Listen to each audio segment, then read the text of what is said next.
never thought it would happen so soon, but Super Sentai is dead. Well, on hiatus, but considering how the fanbase took the news, it might as well be dead. Although, in retrospect, the signs have been there. But when these things happen, there's always a silver lining. Because while Super Sentai is on the back burner, it's time for the Middle Hero series to return. Again. Kinda. They're branding it as Project R.E.D, Records of Extraordinary Dimensions, which looks pretty cool from the teasers that Toei have been putting out, and is stated as being its own thing. But the first show is called Super Space Sheriff Gavan Infinity. And well, with Gavan coming back, now is as best as any time to get into the Middle Hero series. They're pretty hard to find when I tried to look for them in high school, but luckily they are a lot more accessible nowadays. Toei even uploaded the entire series of Gavan on YouTube, complete with subtitles. And since my shtick is doing game reviews, I thought now would also be a good time to finally play the only Space Sheriff game made. Uchuu Keiji, Tamashii, or Space Sheriff Spirits, is a PS2 brawler made by Bandai Namco Games, based on the original Space Sheriff trilogy from the early 80s. Technically, it's mainly based on Space Sheriff Gavan, but Sharivan and Shida are also here. And I'll be honest, it's serviceable. It's not terrible, not by a long shot, but the gameplay hasn't aged well, although the same could be said for most licensed games. But as a fan service title, this game nails it. The main story mode follows the original Gavan series, so if you don't want spoilers for a 40-year-old show, well, I guess it's time to get a star on it. Retsu Ichijoji, half human, half birdian, is a space sheriff of the Galactic Union Police, assigned to Earth to protect the planet against the Maku, a space criminal organization led by Don Horror.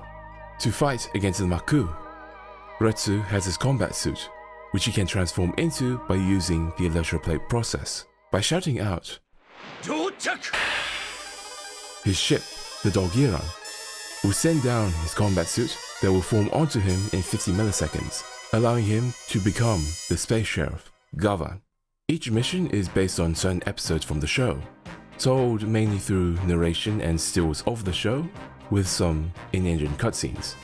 It's very condensed, but still gets the show's structure down pat. Whenever Gavan fights against the Maku, Don Horror will activate Maku Space, a dimension that powers up the Maku. It is accessed by reversing the Earth's axis, opening a black hole to the evil dimension. And when the Maku monster is defeated, Don Horror will escape like the bitch he is. After completing the main story, you will unlock Space Sheriff Spirits mode, an original story for the game. While I don't really know the specific details, this is what I got from it. Gavan, now captain of the Galactic Union Police, is investigating the disappearances of his fellow space sheriffs, Sharivan, Shida, Annie, Sharida's partner, and Commander Kom, the head of the Galactic Union Police. When Maku Space appears, Gavan is visited by the Dark Galaxy Queen, who reveals that she had kidnapped his friends. She reveals that she also has a death cannon aimed at Planet Bird, Gavan's home world, while also having revived the defeated crime organizations to attack Earth. While the Space Sheriff Spirits mode doesn't have a translation, at least from what I can find, it's pretty easy to follow. And if you want to know what's going on in the main story mode, watch the show. It's free on YouTube with translations, but admittedly the quality isn't the best, as they're the original tapes of the show. If you can, I'd recommend you watch the Blu-rays, because the quality difference is night and day. Space Sheriff Spirits is a third-person brawler that, admittedly, doesn't have much depth. It's easy, pretty basic, but still enjoyable for a few hours. The controls are pretty much the same for every character, with some exceptions. Square is the attack button, which you can string a whole lot of attacks while the auto lock-on goes to work. Circle is grab and throw, and also used to break out of enemy grabs. R1 is block, which is very handy to have, as it allows you to focus and strafe around the nearby enemies. In addition to jumping, double tapping a direction will let your character perform a dodge roll, and L2 is for resetting the camera. When playing a character with a firearm, such as Annie, they can fire their gun with the triangle button, but sheriffs, untransformed, do not have a use for the triangle button yet. At the top left, you have two bars. The orange is your health, while the blue bar is your energy, which starts out empty in most missions. Defeating enemies will fill the blue bar, and once the bar begins to glow, pressing triangle and circle together will initiate the transformation sequence for the main Space Sheriff trio. To complete it, you'll have to perform 5 3-button QTEs, and if you mess up or get hit, you'll have to build up meter to do it again. When successful, your hero will transform into their Space Sheriff form. This will play out each sheriff's respective transformation sequence from the show, from the movements right down to the camera work and narration. That said, it plays it in full every time, just like the show. Luckily, you can skip it with the select button, same with all the other cutscenes. When your Space Sheriff transforms, the bars will swap, with blue acting as health, while orange is energy, and they will gain some more functions. The triangle button will allow them to perform very special attacks, which again is the same between the sheriffs. These attacks will drain the orange bar, but attacking and defeating enemies will recover it. When stationary, triangle will pull out the laser blade, which increases damage but also drains the orange bar with every attack, though at the same time you can recover just as much. Triangle in a direction will perform a dash attack, triangle in mid-air will perform a dive kick, R2 will activate lock-on, which is unfortunately very fiddly, especially when there's a lot of stuff in the area. When unarmed, locking on will perform a ranged beam attack, while wielding the laser blade will perform a flurry attack. Monsters can turn invisible, disabling the auto lock-on and forcing you to manually attack them.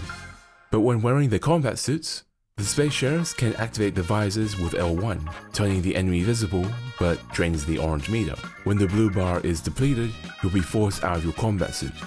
You can re-equip the combat suit, but chances of that happening are very rare. In story mode, certain missions will have you controlling different characters to spice things up, although Mission 5 is literally just a matching game where you have to grab the matchy piece of sushi. Apart from the story modes, there's also a versus mode, a one player only versus mode. There are up to 26 characters to choose from, and out of the 26, you can only play as 10 of them, while the remaining 16 can only be played by the CPU, which is disappointing.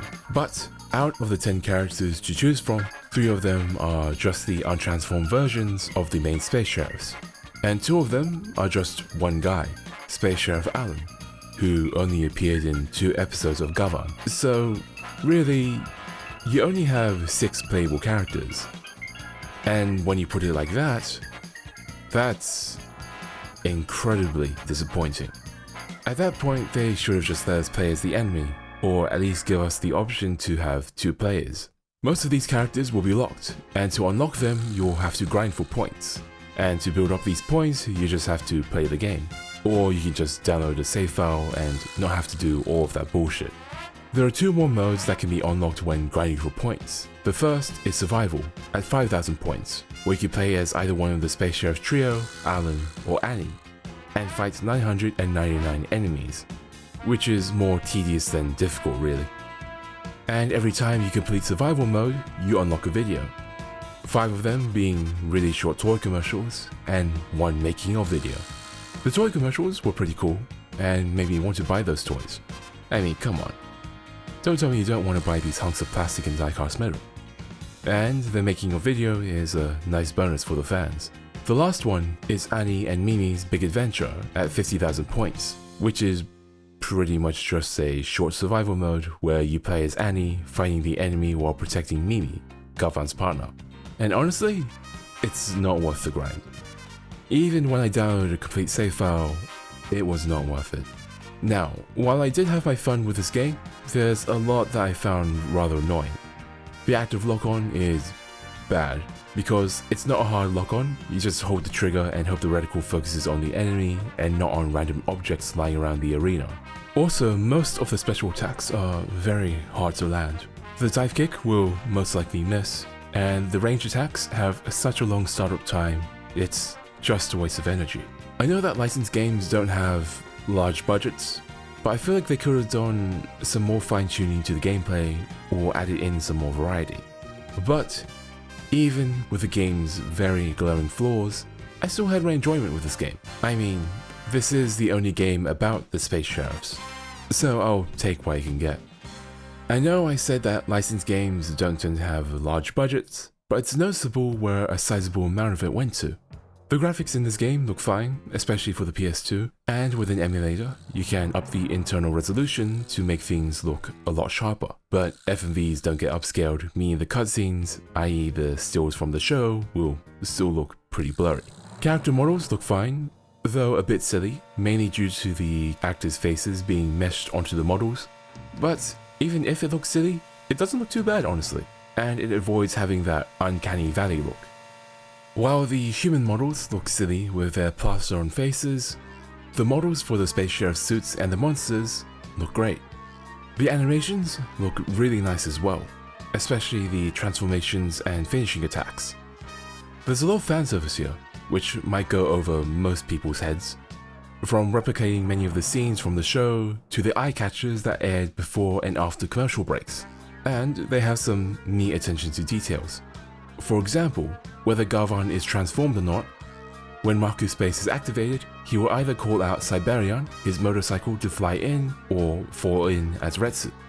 Another part of the game where the budget went to is the audio department. If you've seen the series, you'll hear music and sounds from the original Space Sheriff trilogy in-game. While there's a few select tracks from the series in this game that'll get repeated pretty often, the ones in-game are still pretty good. Lots of upbeat 80s funk and pop to futuristic sci-fi synth and bombastic orchestral tracks. There's a very distinct Showa-era sound that will be quite familiar to those who have watched early Sentai and Rider, or even mecha anime from that era. Most of the original cast are back, apart from Shida's actor who passed away a few years before the game's release. And most of them do a pretty good job, but some of the cast can come off a bit flat at times. From my guess, it's probably due to some of them having not acted in a long while. While Space Sheriff Spirits is not a very impressive game, especially in this day and age, it has its moments. It provides a lot of great fan service and does a pretty good job capturing the essence of the original series. Again, it's a serviceable title, though your levels of enjoyment will really depend on how much you like the original Space Sheriff series or Tokusatsu in general. The lack of depth and variety did affect my enjoyment with this game, since almost every character plays pretty much the same. But it's still cool to see the attention to detail the devs put into the game, from the character models and animations to the music cues and sound effects. Plus, did I mention how good the music was? So, if you're curious about this game, it doesn't hurt to give it a try. Just remember, this is a licensed PS2 game from 2006, meaning that it's really easy to get this game if you know where to look. So if you have some time to kill, grab the game from wherever you get your games from and try it out.